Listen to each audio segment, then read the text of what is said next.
ভারতীয় মুসলিম জমি সংকট ও ওয়াকফ সংশোধনী বিল ক্রমবর্ধমান উদ্বেগ। নয়াদিল্লি, এপ্রিল 2025। ভারতের মুসলিম সমাজ বর্তমানে এক ভয়াবহ সংকটের মুখোমুখি।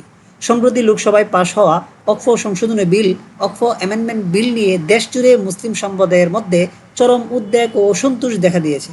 বিলটি রাজ্যসভায় পাশ হলে তা আইনে পরিণত হবে এবং এর প্রভাব পড়বে লক্ষ লক্ষ একর ধর্মীয় প্রতিষ্ঠানের উপর।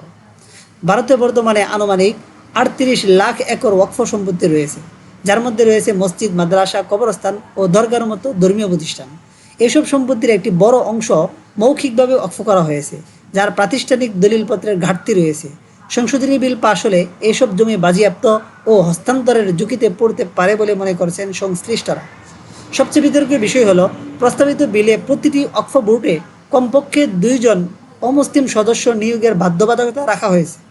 সমালোচকদের মতে এই ধারা ধর্মীয় স্বাধীনতার উপর হস্তক্ষেপ এবং হিন্দুত্ববাদী শক্তির জন্য ওয়াকফ সম্পত্তির দখলের পথ সুগম করতে পারে। বিশ্লেষকদের মতে বর্তমান সময়ে ভারতের মুসলিম জনগণকে আরও সচেতন, ঐক্যবদ্ধ ও সাংগঠনিকভাবে সক্রিয় হতে হবে। ওয়াকফ সম্পত্তির রক্ষণাবেক্ষণ ও নথিভুক্ত নিশ্চিত করা এখন সময়ের দাবি। বিশেষজ্ঞদের পরামর্শ: 1. প্রতিটি ওয়াকফ জমির দলিলপত্র প্রস্তুত ও ডিজিটাল রেকর্ড সংরক্ষণ করা। 2. সামাজিক সংগঠন ও আইনজীবীদের মাধ্যমে সচেতনমূলক কর্মসূচি নির্ধারণ করা। 3. আন্তর্জাতিক মহলে মানবাধিকার লঙ্ঘনের বিষয়টি তুলে ধরা। পরিশেষে দেশের মুসলমানদের অস্তিত্ব, শিক্ষা ও ধর্মীয় প্রতিষ্ঠান রক্ষায় সকলে যেন দায়িত্বপূর্ণ ভূমিকা রাখেন সে আহ্বান করা হচ্ছে। আরও আপডেট জানার জন্য আমাদের সাথেই থাকুন।